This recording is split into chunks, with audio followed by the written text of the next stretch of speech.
Welcome to r/entitled people, where we share stories from your lives about people who think the rules don't apply to them, and they should get what they want. Thank you friends for subscribing to the channel, and for so many likes. And today we have 3 great stories. So subscribe, hit the like button, and let's begin. The first story. The crazy intern disappeared after the police were called on her. The second story. Entitled person demands boss hires her, blocks door to office when told to leave, gets escorted out and fined for disturbing the peace. The third story. Karen defends her property rights against an HOA trying to enforce their rules on her. The first story is, I worked in a physiotherapy office and had an insane intern. 2 years ago, I just had started working as a physiotherapist in a small physiotherapy practice, and the only people working there was me and my boss. One day I got informed that we would have an intern with us for a short term, and later that evening I met her. In the first day, she seemed like a quiet person and reserved, and she was paying really good attention to learning the works and how to help out in the practice, and in conclusion, she seemed like a normal person. And then the second day comes where everything goes down the drain. So when she came in the second day to start, she seemed very standoffish, aloof, and she did not speak or greeted anyone when she first came in. And when we had our first appointment with a patient, she kept tabs on me and following me around the whole day, not giving me any personal space, and she was disrupting my work. She kept looking at the patients and my boss with a dead-on stare, and whenever someone spoke to her, she would hide behind my back and look at them with disgust. And despite all that, we let her finish one of my appointments because we were really packed, and because my boss was late again as per usual, and I had to run the place by myself until he comes.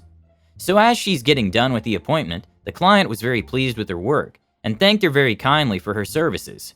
And now you'd expect a normal person to reply kindly as well, but she didn't. She didn't say anything at all. She just looked at the client with a dead stare, while grimacing her face with disgust, and there was a long awkward silence between the three of us. My boss as well saw that something was wrong with her, but we thought that she was just tired or maybe she smoked some weed. And in the end of the day, I brought her back home because she fell asleep during work time. The third day, she arrived at work with just a pair of pants and a bra, and she wasn't wearing a blouse. As she came in, she went straight to the storage room and changed her clothes there, and that was very amusingly shocking to see. The whole day, she was being very clingy as F, and not helping at all, and the only person she spoke to that day was to a random patient, to which she asked her many personal questions, as if interrogating her, and stated to her that she smokes weed. When I saw that happen, I took her aside to ask her what is going on with her, and if she's okay, and I tried to explain to her that her behavior and attitude towards was not normal nor polite at all, and she just gave me the most creepiest smile ever while a tear rolled down her cheek, and I got freaked out and left. In that day, I told my boss everything she did, and he decided to have a talk with her. He called her into his office and he reprimanded her about her mistakes, and made it clear that the way she acted was unacceptable. And while he said all those things, all she said was, "Where can you do laundry here?" and demanded my boss's mother to clean her clothes. And after that statement, she seemed to have like a 360-degree change in her brain, and apologized for her behavior, blaming her tiredness for the attitude she had these 2 days, and asked if we could drop her home. And when we left during the whole ride, she was demanding me to bring her at McDonald's to eat. The next day, it became worse. She kept touching people inappropriately, touching their hair and their personal belongings, and most people left due to how uncomfortable she made everyone feel. And me and my boss had enough of her antics, so we were desperately trying to find a phone number from her relatives so they could take her away, because she wasn't leaving no matter what we said to her or did to her. And in the end of the day, she asked me again to drive her back home, and I refused because I was really creeped out from her. And in the final last day, I finally found a phone number and passed it by my boss, so he could handle the situation himself. And in the afternoon when she came at work, she kept following me incessantly, until I snapped at her and told her off.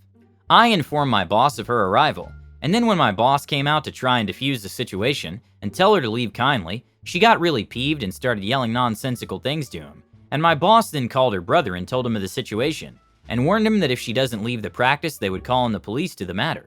The brother told him that if he came there to whisk her away from the practice, it would just escalate things even worse, and advised my boss to call the police to handle her. When my boss phoned in the police and she realized what was going to happen, she ran away from the office, and we never saw her again since that day. I haven't laughed this hard in a while. Your intern sounds like a character straight out of a sitcom. Who shows up to work in just a bra and pants? And the way she kept staring at everyone with disgust and touching people inappropriately, I can only imagine how uncomfortable that must have been for you and your boss. But the best part has to be when she demanded your boss's mother to do her laundry. That takes audacity to a whole new level.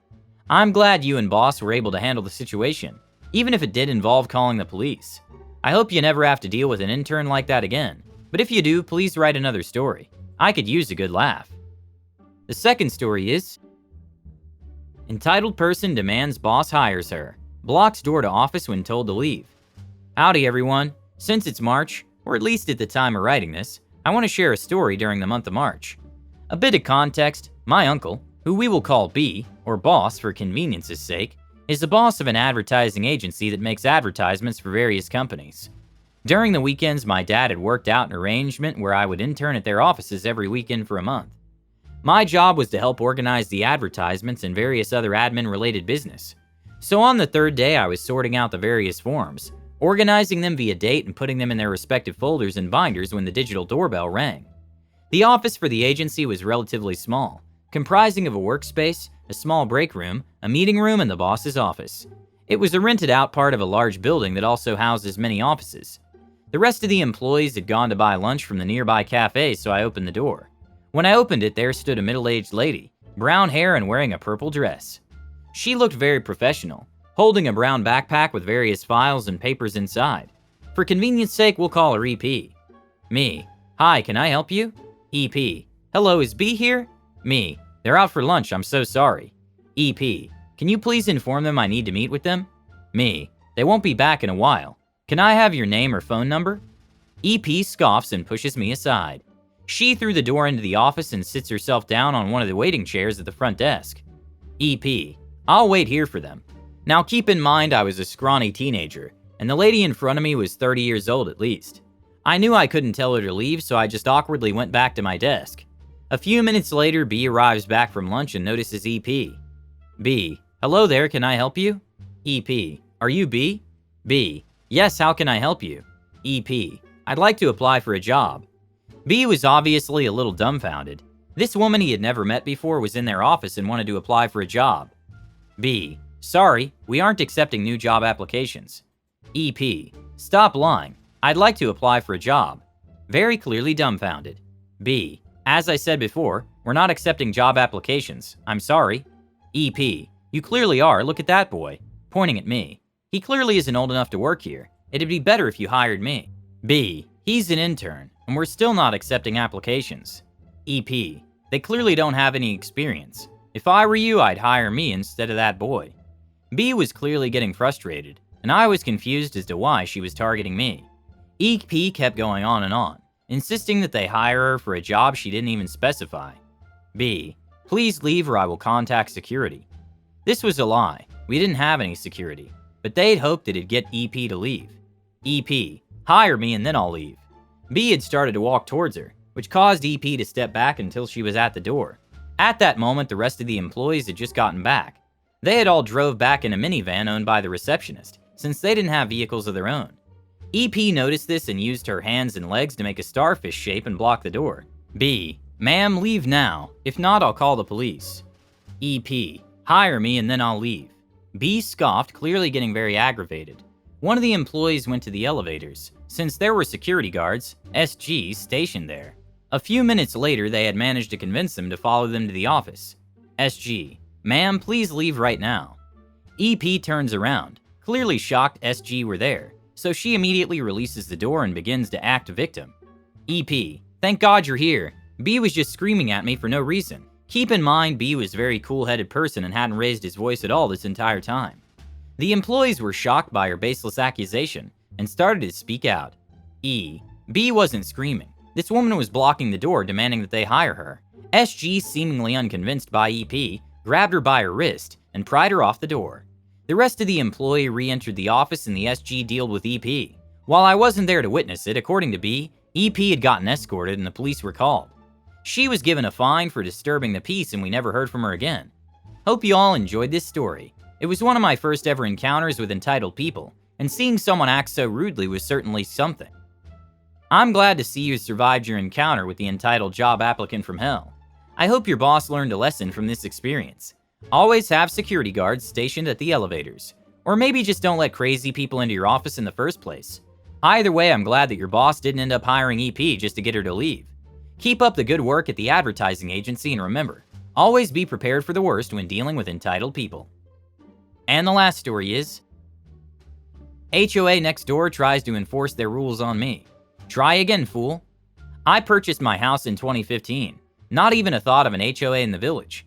At the time, my neighbors were the cemetery to the west, 5 acres of woodland to the north, neighbor's house 200 feet away to the east, and south frontage onto a secondary roadway, with land dropping off on the far side. Ideal location for compromising hub's mentality of middle nowhere, anti-social stance, and my wanting at least neighbors within screaming distance. Fast forward to 2021. Land parcel to the north sold to some numbered company. Then the one neighbor we had listed his house for sale.